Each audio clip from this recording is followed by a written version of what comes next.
Hello students, path IAS academy के platform पे आप सभी का स्वागत है। आज का हमारा अगला टॉपिक इस रिवीजन सीरीज में है द खिलजी वंश या खिलजी डायनेस्टी। इसमें हम महत्वपूर्ण रूप से सबसे महत्वपूर्ण शासक या सुल्तान अलाउद्दीन खिलजी और उसके बाजार सुधारों के बारे में चर्चा करेंगे। यह आपके लिए बहुत ही महत्वपूर्ण टॉपिक है आपके आने वाले परीक्षाओं में। तो आइए शुरू करते हैं, खिलजी वंश के बारे में जानते हैं। 1290 से 1320 तक खिलजी वंश जो है वो स्थापित होता है आपके दिल्ली सल्तनत में। दिल्ली सल्तनत का यह दूसरा वंश है।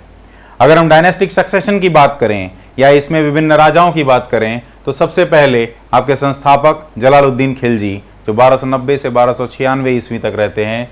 फिर अलाउद्दीन खिलजी 1296 से लेकर 1316 तक रहते हैं और कुतुबुद्दीन मुबारक शाह खिलजी और नसीरुद्दीन शाह खिलजी बाद के खिलजी वंश के शासक हैं जो अलाउद्दीन खिलजी के बाद अगले 4 वर्षों में यहाँ पर आते हैं।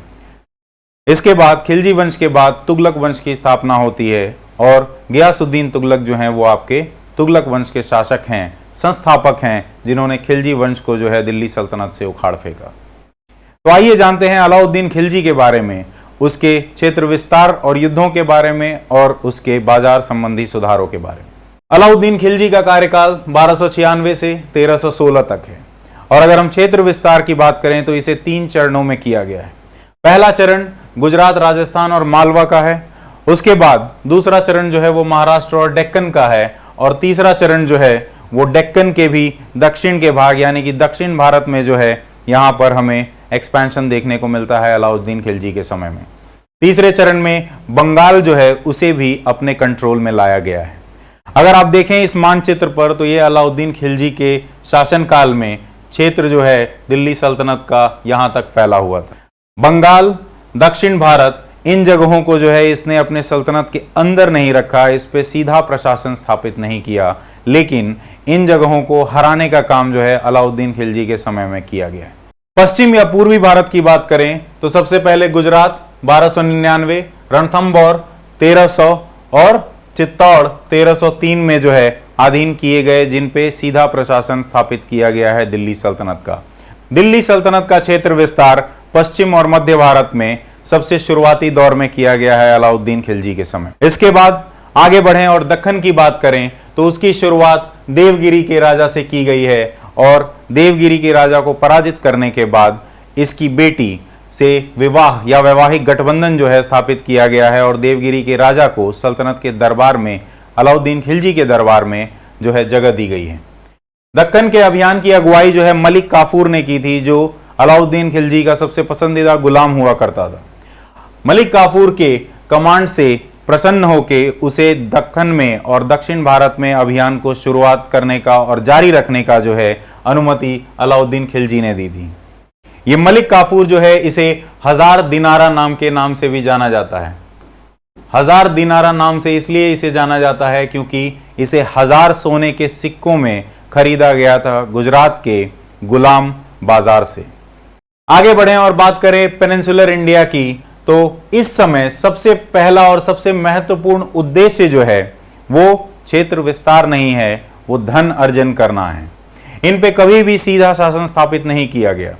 इसमें वारंगल के काकतीय वंश, द्वार समुद्रम के राजा भल्लाल देव और मदुरई को जो है अपने अंदर या अपने शासन में जो है सम्मिलित किया गया है, लेकिन इन सब से सिर्फ जो है धन अर्जन किया गया है, सीधा प्रशासन कभी भी स्थापित नहीं हुआ अलाउद्दीन खिलजी का इन पर। आगे बढ़ते हैं और बाजार सुधारों की बात करते हैं, जिसमें सबसे पहले इसकी कृषि से संबंधित नीतियां जो हैं वो आएंगी।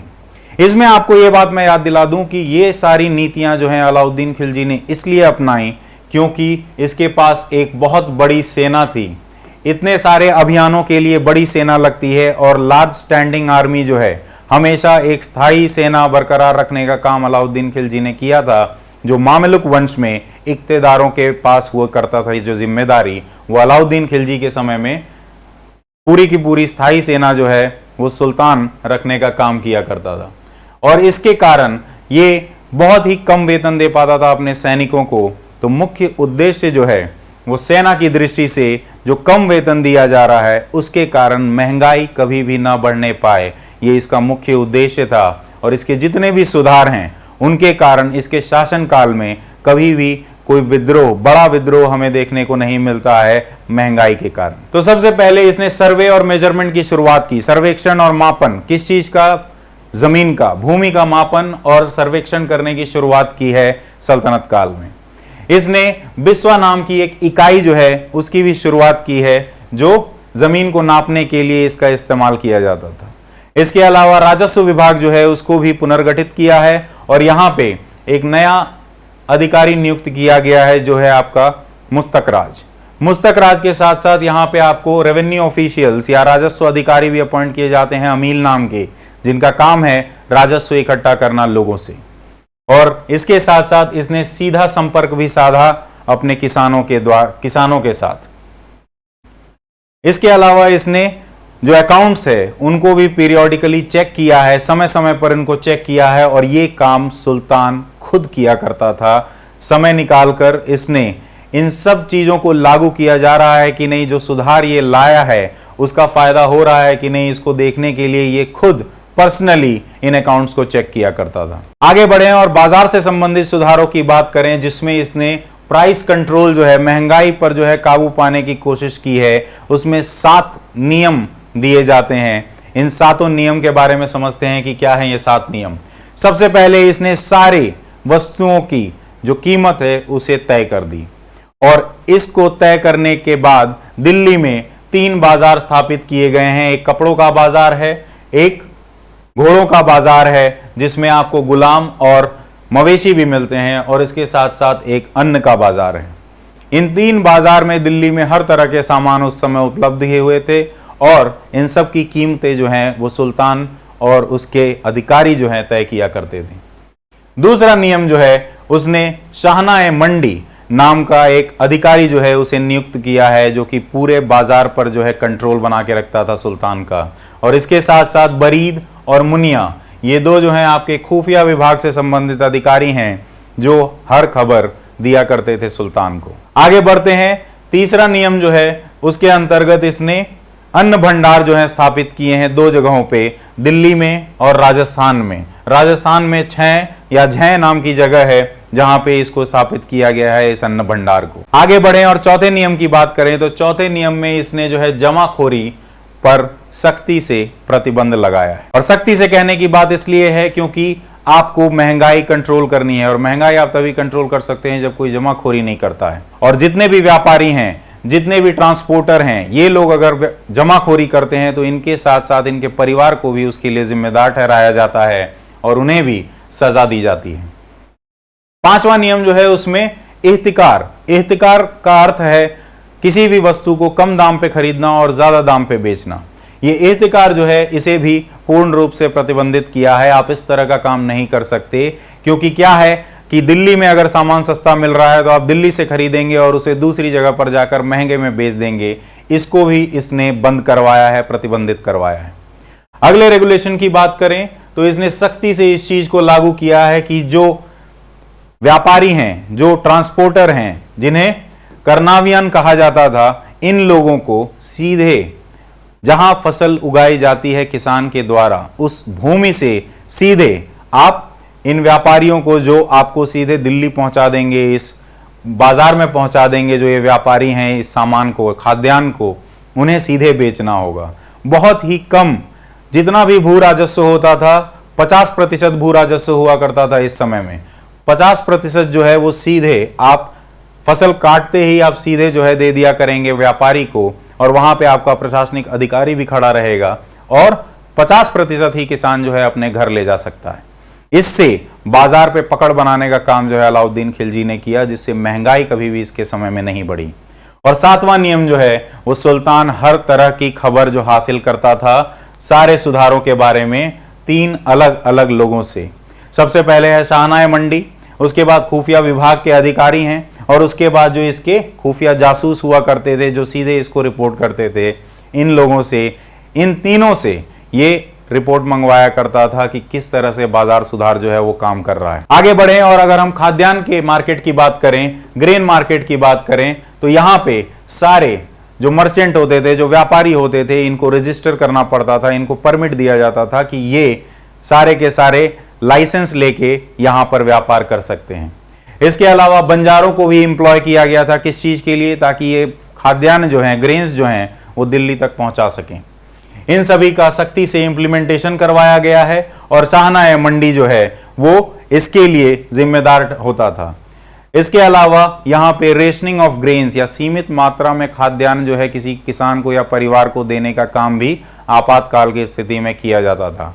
अगर किसी साल सूखा पड़ा है तो आपको अपने परिवार के लिए बहुत कम अनाज मिलेगा, ज्यादा अनाज जो है आपको सल्तनत को देना पड़ेगा।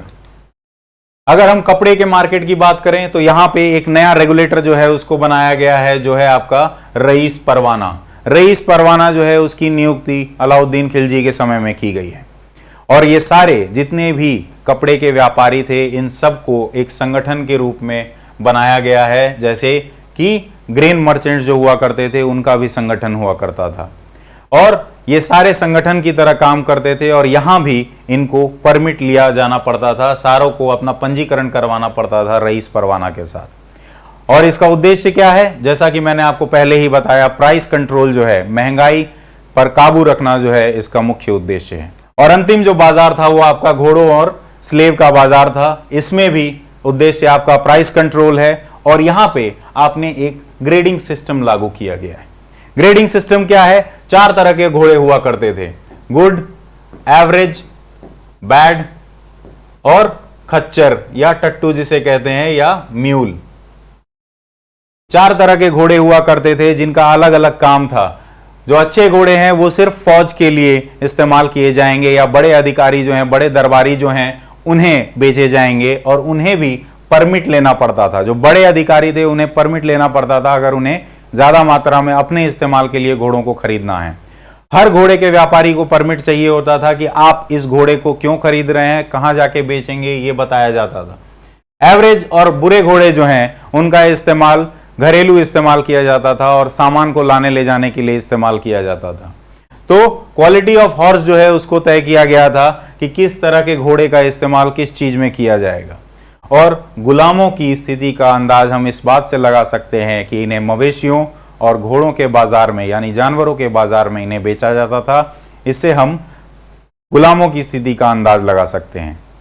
और अंत में कुछ इतनी बड़ी स्टैंडिंग आर्मी रखने के लिए लगभग 2.5 लाख की स्टैंडिंग आर्मी या स्थायी सेना हुआ करती थी अलाउद्दीन खिलजी के पास। इसके लिए इसने कुछ सेना में भी सुधार किए। इसमें सबसे महत्वपूर्ण सुधार जो है वो दाग और हुलिया का सुधार है और इसके साथ साथ स्पाइस जो हैं, खुफिया लोग जो हैं, उनको भी मिलिट्री में रखा गया था। मिलिट्री में एक खुफिया विभाग बनाया गया था जो सीधे रिपोर्ट करता था सुल्तान को।